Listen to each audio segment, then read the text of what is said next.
Hello friends, स्वागत है आपका हमारे यूट्यूब चैनल लॉवियंस में। तो आज के इस वीडियो में हम लोग बात करेंगे एक्स पार्टी डिग्री के बारे में। ठीक है, तो देखिए एक्स पार्टी डिग्री क्या होती है। हिंदी में इसको एक पक्षी कार्यवाही भी कहते हैं या एक पक्षी डिग्री भी कहते हैं। ठीक है, तो देखिए सीपीसी जो एक्स पार्टी डिग्री है ये सीपीसी के प्रोविज़न है और सीपीसी के ऑर्डर 9 रूल 13 में इसके बारे में बताया गया है। अब देखिए पहले बात करते हैं कि एक्स पार्टी डिग्री होती क्या है।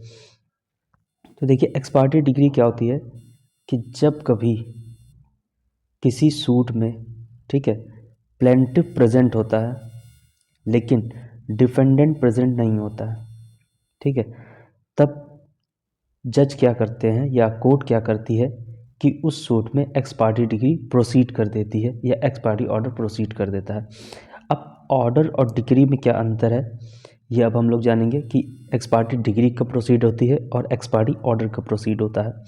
तो देखिए जैसे मान लीजिए कोई सूट फाइल हुआ, ठीक है, और उसमें WS नहीं आया है, ठीक है, सम्मन हो चुका है लेकिन WS नहीं आया है, तो कोर्ट क्या करेगी, उसमें एक्स पार्टी ऑर्डर प्रोसीड कर सकती है। ठीक है, लेकिन अगर WS आ गया है, ठीक है, सबमनिंग हो गई है और उसके बाद कोई प्रतिवादी या डिफेंडेंट अपना साक्ष्य दाखिल नहीं करता है, ठीक है, तो कोर्ट क्या करेगी कि उसके खिलाफ एक्स पार्टी ऑर्डर कर देगी, एक्स पार्टी प्रोसीडिंग कर देगी और प्लेंटिफ को मौका देगी कि वह अपना साक्ष्य दे और बात को आगे बढ़ाए। ठीक है, तो ये प्रोविज़न कहाँ पे दिए गए हैं इसके बारे में हम लोग बात करते हैं। तो सबसे पहले बात करते हैं कि अगर WS फाइल नहीं करता है कोई तो क्या होगा।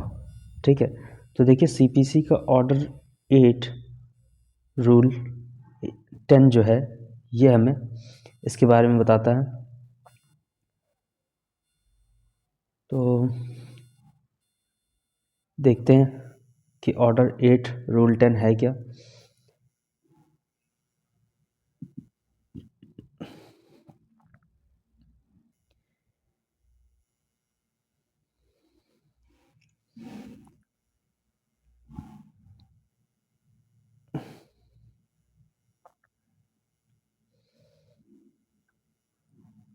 तो ये आ गया हमारा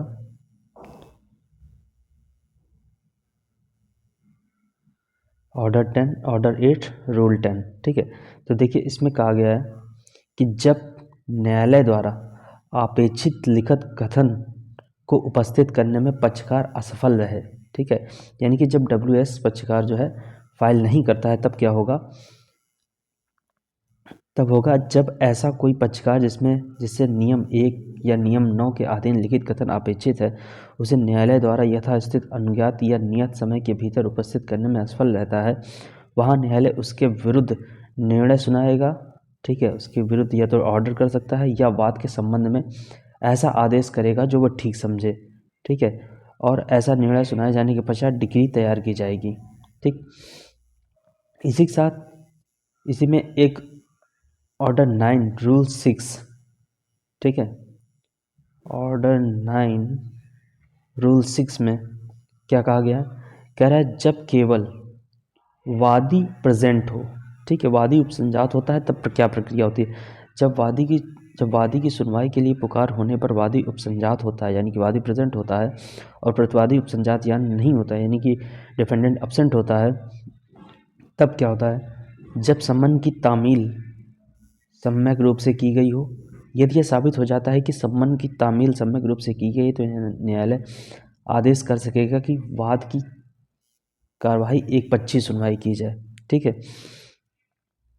तो यहाँ पे दो प्रोविज़न हमने देखे, ठीक, कि ऑर्डर एक ऑर्डर 8 रूल 10 था, दूसरा order 6 rule order 9 rule 6 clause 1 sub clause A में एक्स पार्टी डिग्री के बारे में या एक्स पार्टी ऑर्डर के बारे में बताया गया है। अब हम बात करते हैं कि अगर मान लीजिए एक्स पार्टी ऑर्डर हो चुका है या एक्स पार्टी डिग्री हो चुका है फिर उसको सेट असाइड करने के लिए क्या करेंगे? तो देखिए, जो हमारा अभी हमने आपको बताया कि एक्सपायरी डिग्री के बारे में, तो जो ये देखिए यहाँ पे कुछ मिस्टेक है, ये 18 नहीं है, यहाँ पे ये 13 है, ठीक है। तो ये ऑर्डर 9 रूल 13 जो है ये बताता है कि प्रतिवादी के विरुद्ध अगर एक पक्षी डिग्री को अपास कराना है किसी ऐसे मामले में जिसमें डिग्री किसी प्रतिवादी के विरुद्ध एक पक्षी पारित की गई है, वह प्रतिवादी उसे अपास करने के आदेश के लिए आवेदन उस न्यायालय में कर सकेगा जिसके द्वारा वह डिग्री पारित की गई।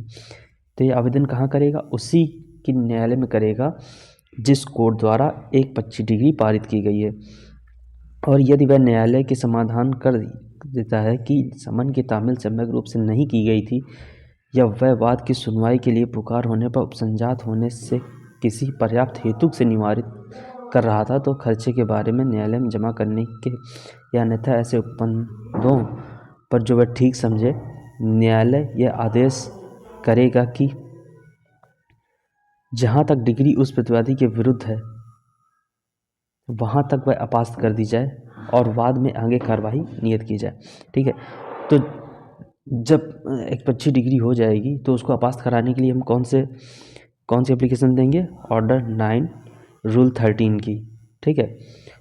और लिमिटेशन एक्ट जो है वो कहता है कि जब एक्सपायरी डिग्री हो चुकी है उसके 30 डेज़ के अंदर आपको ये एप्लीकेशन देनी है, ठीक है। अगर 30 डेज़ के अंदर आप एप्लीकेशन नहीं देते हैं तो आपको जो भी डिले हुआ है उसके लिए सेक्शन 5 ऑफ लिमिटेशन एक्ट, ठीक है, सेक्शन 5 ऑफ लिमिटेशन एक्ट की आपको एप्लीकेशन देनी होगी। तो सबसे पहले सेक्शन 5 आपका सुना जाएगा कि आपने ये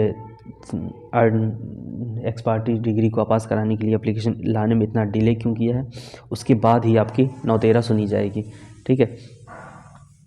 तो ये था हम लोग का एक्सपायरी। तो आप उम्मीद करते हैं कि आप लोगों को एक्सपायरी समझ में आ गया होगा कि एक्सपायरी होती क्या है और इसको कैसे अपास या सेट असाइड किया जा सकता है। तो अगर आप लोगों को ये वीडियो पसंद आया तो आप लोग हमारे चैनल को सब्सक्राइब कीजिए, इस वीडियो को लाइक कीजिए, अपने दोस्तों को शेयर कीजिए। धन्यवाद।